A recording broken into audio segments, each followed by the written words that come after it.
Good morning, good evening, and good afternoon. This video is about the instructions for the Revolution Inquiry Project, which is a major project for the grade 9 year. Here we go. We're going to go through this fairly quickly so I can keep this video short. Okay, so now we're on Exhibit 4, Final Product, Revolution Book. In some years this has been a Revolution PowerPoint, and that's also a feasible option, but here it says Revolution Book. Okay, so we got the basic instructions here, Exhibit 4, Final Product, Revolution Book. Read the instructions. Main instructions are located here. And there's rubrics down here where the mouse is wiggling. Those where you can find the detail of the rubrics. Take a look there. Make sure you read through them. We're not going to take a look at those in this video right now for the sake of speed, but we're going to take a look at these main instructions right here. Now it's loading up here. There's some information about the criteria, and notice you can see specific information like inquiry questions is under criteria B. So you can think about, have you done something? Also, there's visual communication is under criteria C, communication. So you can take a look here for a really quick way to see what is needed. Here is the unit question. What actions are justified for bringing about change? And Mr. Vic's follow-up question. What are non-violent actions that you would recommend for bringing about change? Okay, here are the instructions. We're going to take a look at those, and we're going to take a look at Immersive Reader for looking at these instructions. Now here with Immersive Reader, we're going to scroll down to where it says instructions here, and then we're going Instructions. Image. Step 1. Choose to work alone or with a partner. Choose your country with your partner from the suggested options on page 2. Step 2. Pre-research. A. 30-minute speed read about your topic. B. Change your mind about your topic choice if needed. Step 3. Journal 1. Exhibit 1. Submit to teacher due. ________. A. Divide tasks. B. Brainstorm with research keywords, people, events, and ideas. Okay, now I'm going to pause Immersive Reader, so you get the idea that you can get Immersive Reader to read these instructions to you. Now we get here, we were on step 3, and you're dividing up tasks, you're brainstorming key research words. And the reason why you wanted to take the time to do that in Journal 1 is so that you have different words you can combine together and put into Google to further your research and help you do deeper research. Combining things like Lenin and communism to get both those words together, for example. Communism being an ideology and Lenin being a person. Okay. This is all part of Journal 1. This is all part of Journal 2. And Journal 3 is about your reflection. Now then, Exhibit 4 is the final product that you create, which is probably going to be either a paper PowerPoint, a paper book, or in some cases, some students may need to do a digital version. Okay, and then step 7 is Works Cited Exhibit 5. Also with COVID-19, we're not going to be doing the usual 20-minute oral presentation at the end of this project. And so you can see step 9 and 10 don't apply to you because of COVID-19. Okay, now I've opened up Exhibit 1, Journal 1, which has its own set of instructions for Journal 1. Let's take a quick look at that. It has also its own rubric for Journal 1. And it mentions it also here inside it where it's about criteria B. But let's take a look. There's some topics there to focus on. And there is criteria B1. So let's take a look at that quickly. Formulate, choose a clear and focused research question explaining its relevance. So that's going to be the focus of your level for this journal, for this research. You want to make sure that you have a clear and focused research question that is open-ended, hopefully conceptual and debatable, and you can explain why it's relevant, important, significant to either you personally as an individual or significant to our society, community, the community of Canada, British Columbia, or locally here. Okay, step 3A, divide the tasks. Here's where if you choose to have a partner, you could divide up the task with you and your partner. If you are choosing to work alone, you can skip this step of dividing the tasks. But note here, with these tasks, it highlights some of the ideas that you may want to make sure you include in here. For example, key people, key events, perspectives. I'm looking at the underlined and bolded words, connections, continuity and change, judgments and recommendations, and that's repeated for different people, revolutionaries, the government, and the current government of Canada and the United Nations. Okay, going on, don't forget about quotes and don't forget about your works cited. We're going to go through this really fast, and now you got here the brainstorming about keywords. And again, this is just to go with your early research phase to try and find keywords that relate to your topic to help you do further research. So do this in conjunction with your research, put your main topic in this diamond, and you may decide you're going to focus on people in one of these circles, ideas and ideologies in one of these circles. You may focus on events in one of these circles, or other things that you come across in your research, and you want to think of words that you can combine together to do more research. Down here, you're going to quickly brainstorm 10 questions and decide if your questions are open and closed, and refine them from there. Closed questions are questions that you could answer with yes or no, or 1 or 2 words. You can find them on Google really easily. Open-ended questions lead to longer answers and are often debatable, but not always. Okay, if we scroll down here, we will get down to this section here where you could come up with top 6 people, top 6 events, and top 6 ideas that you come across in your research. Then you get down here, what research or what inquiry questions or research questions are kind of like synonyms have you decided on doing your research around? Now, you've got room for 2 here. You only really need 1 question per person in your partnership as a minimum. Why are your inquiry questions important? So it's plural. Again, you really only need 1 inquiry question per person. If you're working in partners, then you should have 1 question each so you both can focus your research together but differently. Okay, and then you've got here making a research plan. What is this about? Again, this is something you don't have to commit to. It's not written in stone, but it just gives you a starting point about what you want to focus your research on and where you're going to go. And you can even come back to this and skip this page and go on to Journal 2 if this page is something you're not ready to tackle because you're not sure of your plan at this point in time. But if you are sure of your plan, you could talk about you want to focus on the narrative story of people during your research, and you're going to focus your entire research around a person. An example of that would be Simon Bolivar. Simon Bolivar was a very charismatic leader, and he journeyed to many countries through the process of revolutions. And because if you were to focus on his life story, you'd be going through many revolutions. It would be hard to focus around one country per se because you're focusing on the story of that person. So that's something to think about how you want to organize your research. Okay, so we want to think about what are your steps you need to do in your research. You could borrow some of the steps in this journal and say, I'm going to follow the steps that are laid out in this journal, and that's totally fine. How will your research plan work well for your inquiry project and what you want to create? How will your research plan work well for your learning? Look at the criteria to make sure you're checking off that you've accomplished the criteria there. Okay, good work. Okay, this is Journal 2. We're going to take a look at what Journal 2 looks like now.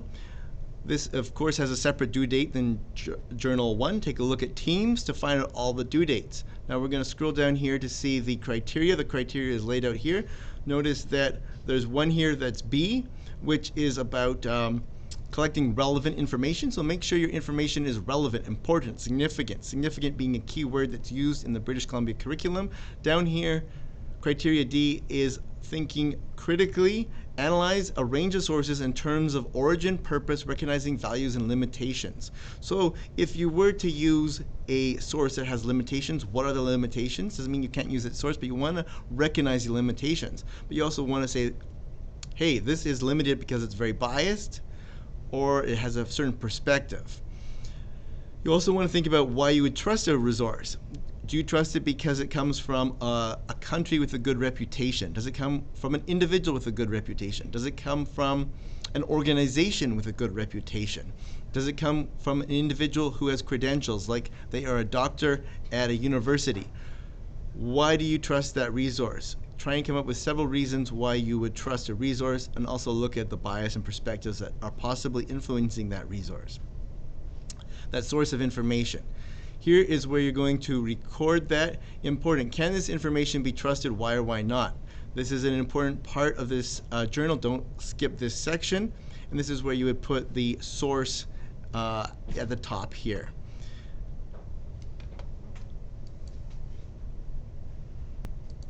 Okay, now we're going to look at Journal 3. And for the other journals, I haven't clicked on rubrics. They all have their own rubrics here, and so we're going to start with that here for Journal 3. And we're just going to take a look at the specific rubric here for Journal 3. Notice here for 3.4, evaluate some aspects of the process and results of the investigation. And 5.6, evaluates the process and results of the investigation. So we're going to close that, and we're going to go back to take a look at what is in Journal 3. What is working for me in the research process? And you can see criteria B4 is how it's going to be evaluated. Do I need to change my main inquiry question? Do I need to add some supporting questions to further my research? What is the answer to my inquiry question to help with the process? This is something that you're going to try to include in the conclusion of your final project. And then you want to think about why it's significant. And connections. One way to make connections is to find a current events article that relates to the past, relates to your revolution, and find out what are the connections that relate to that. Finally, the last part of this project is Exhibit 5, the work cited. So there's instructions here on how to do a work cited. There's also video instructions that will be attached here about how to do the work cited, where you can watch a whole video on that specific topic, so I'm not going to talk a lot about that. But there's also in the reference materials an example. So you could actually download this example and use this example which already has the formatting correct. Or you could read in the instructions about the correct formatting, which are explained in the other video. So I'm not going to spend a long time about that. And we'll take a look at the rubric here, and you can see the rubric talks about the documentation of sources there. Also, this assignment here explains that rubric a little further if you were to look here, and that is also explained in the other video. Thank you so much for your time. If you have any questions, you know my email. You can also get a hold of me on Teams chat if you have any questions about this project. Again,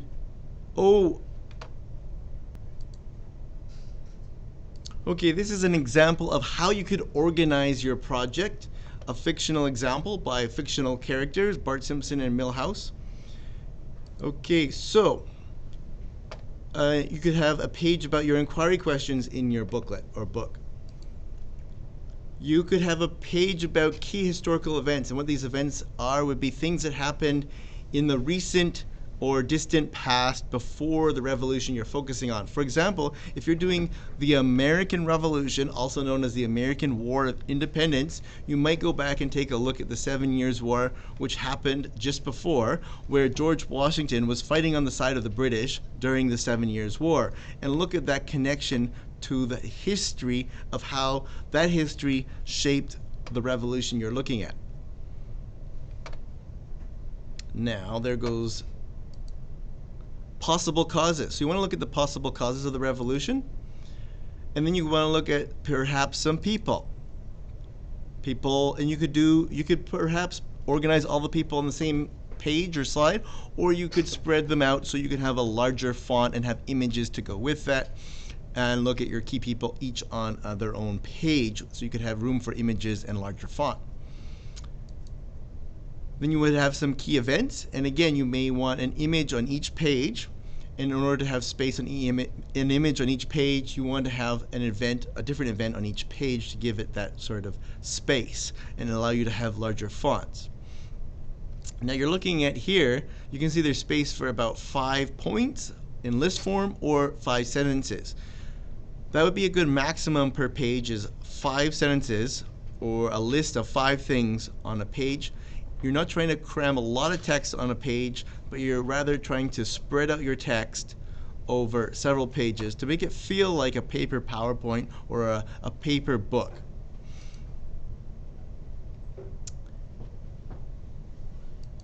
Okay, now here's an example of an image. Now you don't need to put an image on its own page. It's probably better for your paper PowerPoint if you embed your images throughout, where you put images on each page to make each page more visually interesting. However, if there's one page you really want to emphasize with a visual for some reason, that is also okay.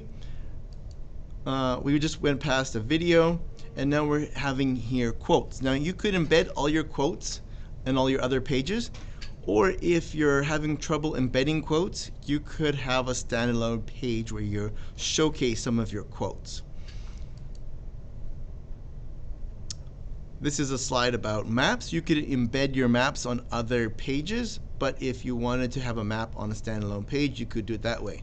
Perspectives. Now we're getting into the final section of your project, where we're getting into criteria D, critical thinking, and we want to make sure you don't miss perspectives, because this will be part of criteria D, which is worth 25% of your overall mark. So make sure you include perspective. So say, for example, if we take the American Revolution, you want to be looking at British loyalists, loyal to the king. You want to be looking at First Nations perspective. You want to be looking at the American perspective of people who wanted a revolution. Now we've gotten to 3. Now you could also look at perhaps a French-Canadian perspective, who did not want to fight because the British were treating them very nicely, so they would not want to fight. And also you could look at other groups like the African American perspective. What did they think about the American Revolution? What were they hoping for?